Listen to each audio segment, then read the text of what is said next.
ಕ್ಷೀರಭಾಗ್ಯದ ಹಾಲು ಪುಡಿ ಪ್ಯಾಕೆಟ್ ಅಕ್ರಮವಾಗಿ ಅಂಗಡಿಗಳಲ್ಲಿ ಮಾರಾಟವಾಗುತ್ತಿದೆ. ಬಾಣಂತಿಯರು ಮತ್ತು ಮಕ್ಕಳಿಗೆ ಸೇರಬೇಕಿದ್ದ ಹಾಲಿನ ಪುಡಿಯ ಪ್ಯಾಕೆಟ್ಗಳು ಅಕ್ರಮವಾಗಿ ಮಾರಾಟವಾಗುತ್ತಿದೆ. ತಾಲೂಕಿನ ವೈನ್ ಹೊಸಕೋಟೆ ಗ್ರಾಮದಲ್ಲಿನ ಪ್ರಮುಖ ಅಂಗಡಿಗಳಲ್ಲಿ ಮಾರಾಟವಾಗುತ್ತಿದ್ದು, ಕ್ಷೀರಭಾಗ್ಯ ಯೋಜನೆಯ ಹಾಲಿನ ಪುಡಿಯ ಪ್ಯಾಕೆಟ್ಗಳನ್ನು ರಾಜಾರೋಷವಾಗಿ ಮಾರಾಟವಾಗುತ್ತಿರುವ ಹಿನ್ನೆಲೆಯಲ್ಲಿ ಪತ್ರಕರ್ತರಿಂದ ಮಾಹಿತಿಯನ್ನು ಪಡೆದು ಸಿಡಿಪಿಒ ಅವರು ದಾಳಿ ನಡೆಸಿದ್ದಾರೆ.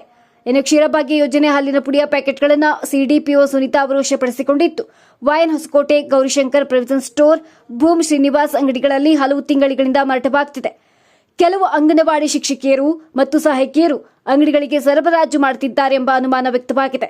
ಸುಮಾರು 8 ಅಂಗಡಿಗಳಿಗೆ ಅಕ್ರಮವಾಗಿ ಮಾರಾಟವಾಗುತ್ತಿರುವ ಹಾಲಿನ ಪುಡಿ ಅಪೌಷ್ಟಿಕತೆಯನ್ನು ನಿವಾರಿಸಲು ಸರ್ಕಾರಿ ಯೋಜನೆಗಳು ಇದೀಗ ದುರುಪಯೋಗವಾಗಿದೆ. ಇನ್ನು ವಿವಿಧ ಅಂಗನವಾಡಿ ಕೇಂದ್ರಗಳಲ್ಲಿ ಅಕ್ರಮ ನಡೆದಿರುವ ಬಗ್ಗೆ ಅನುಮಾನ ವ್ಯಕ್ತವಾಗಿದೆ. ನನ್ನ ಹೆಸರು ಸುನೀತಾ ಅಂತ.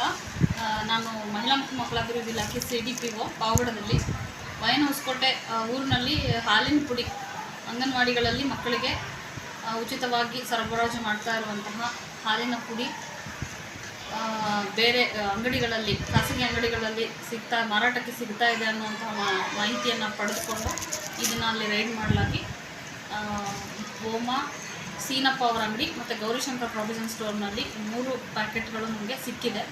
ಇದರ ಬಗ್ಗೆ ನಮ್ಮ ಮೇಲಾಧಿಕಾರಿಗಳ ಗಮನಕ್ಕೆ ತಂದು ಯಾವ ರೀತಿ ಕಾನೂನು ಕ್ರಮ ಕೈಗೊಳ್ಳಬೇಕು ಅನ್ನೋದನ್ನು ನಾವು ಕ್ರಮ ತಗೊಂಡು ನಂತರ ನಿಮ್ಮ ಮಾಹಿತಿಯನ್ನು ನೀಡ್ತೀವಿ. ಮೇಡಮ್, ಈಗ ಅವರು ಸ್ಟಾಕ್ ಚೆಕ್ ಮಾಡಾರ? ನೀವು ಸ್ಟಾಕ್ಸ್ ಎಲ್ಲ ಚೆಕ್ ಮಾಡ್ತೀವಿ. ಪ್ರತಿ ತಿಂಗಳು ನಮ್ಮ ಮೇಲ್ವಿಚಾರಕಿಯರು ಅವರ ಒಂದು ಸ್ಟಾಕ್ಸನ್ನು ಮತ್ತು ಏನು ಫಲಾನುಭವಿಗಳಿಗೆ ಮನೆಗೆ ವಿತರಣೆ ಮಾಡುವಂತಹ ಆಹಾರ ಪದಾರ್ಥಗಳು ಮತ್ತು ಅಲ್ಲಿ ಶಾಲೆಯಲ್ಲಿ ಅಂಗನವಾಡಿಗಳಲ್ಲಿ ಕೊಡಬೇಕಾಗಿರುವಂತಹ ಅಂಗನವಾಡಿ ಪದಾರ್ಥಗಳ ಬಗ್ಗೆ ಪ್ರತಿ ತಿಂಗಳು ಎಲ್ಲ ಚೆಕ್ ಮಾಡಿ. ಮೇಡಮ್, ಇದು ಪದೇ ನಡೀತಾನೆ ಇರುತ್ತೆ, ಬಟ್ ಇದನ್ನು ನಾವು ಕೊನೆಗಾಣಿಸ್ಲಿಕ್ಕೆ ಆಗ್ತಾ ಇಲ್ಲ. ಇದ್ರ ಬಗ್ಗೆ ನೀವು ಯಾವ ರೀತಿ ಕ್ರಮ ಕೈಗೊಳ್ತೀರಾ? ಈಗ ನನ್ನ ಗಮನಕ್ಕೆ ಮೊದಲನೇ ಬಾರಿಗೆ ಇದು ಬಂದಿದೆ. ಬಂದಿದ ತಕ್ಷಣ ನಾನು ಇದ್ರ ಬಗ್ಗೆ ಕ್ರಮ ತಗೊಂಡಿದ್ದೀನಿ. ಅಂದರೆ ನಾನು ಪ್ರಾಥಮಿಕವಾಗಿ ಏನು ಕ್ರಮ ತಗೋಬೇಕು ಅದನ್ನು ತಗೊಂಡಿದ್ದೀನಿ, ಮಾಹಿತಿಯನ್ನು ತಗೊಂಡಿದ್ದೀನಿ. ಇನ್ಮೇಲೆ ಏನು ಮಾಡಬಹುದು ಅನ್ನೋದನ್ನು ಕ್ರಮ ತಗೊಂಡು ನಿಮ್ಮ ಮಾಹಿತಿ. ಈಗ ಅಂಗಡಿ ಮಾಲೀಕರ ಮೇಲೆ ಯಾವ ರೀತಿ ಕ್ರಮ ಕೈಗೊಳ್ತೀರಾ? ಅಂಗಡಿ ಮಾಲೀಕರ ಮೇಲೆ, ಖಾಸಗಿ ಒಡೆತನದ ಅಂಗಡಿಗಳ ಮೇಲೆ ಯಾವ ರೀತಿಯಾದಂಥ ಕ್ರಮ ಕೈಗೊಳ್ಳಬೇಕು ಅನ್ನೋದ್ರ ಬಗ್ಗೆ ನನಗೆ ಮಾಹಿತಿ ಇಲ್ಲ.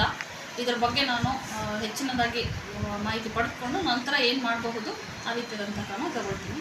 ನಂತರ ಈ ಒಂದು ಪ್ರಕರಣ ನಡೆದಿರುವಂಥದ್ರ ಬಗ್ಗೆ ನಮ್ಮ ಎಲ್ಲ ಅಂಗನವಾಡಿ ಕಾರ್ಯಕರ್ತೆಯರಿಗೆ, ಈ ಪಾವಗಡ ತಾಲೂಕಿನಲ್ಲಿರುವಂಥ ಎಲ್ಲ ಅಂಗನವಾಡಿ ಕಾರ್ಯಕರ್ತೆಯರಿಗೆ ಈ ಒಂದು ಪ್ರಕರಣದ ಬಗ್ಗೆ ಒಂದು ಗಮನ ಸೆಳೆದು ಇದ್ರ ಬಗ್ಗೆ ಕಟ್ಟುನಿಟ್ಟಾದ ಒಂದು ಮಾಹಿತಿಯನ್ನು ಮತ್ತು ಇನ್ಸ್ಟ್ರಕ್ಷನನ್ನು ಕೊಟ್ಬಿಟ್ಟು ಈ ರೀತಿಯಾಗಿ ಮತ್ತೆ ಮರುಕಳಿಸದೇ ಇರೋ ಹಾಗೆ ಒಂದು ಎಚ್ಚರವನ್ನು ನೀಡ್ತೀನಿ ಅಂತ ಹೇಳಿ. Thank you madam. ಧ್ವನಿ ನಿಮ್ಮದು, ಜಾಲ ನಮ್ಮದು. ಇನ್ನು ನಮ್ಮ ಚಾನೆಲ್ನ ಸಬ್ಸ್ಕ್ರೈಬ್ ಮಾಡಿ, ಬೆಲ್ ಐಕಾನ್ ಬಟನ್ ಕ್ಲಿಕ್ ಮಾಡಿ.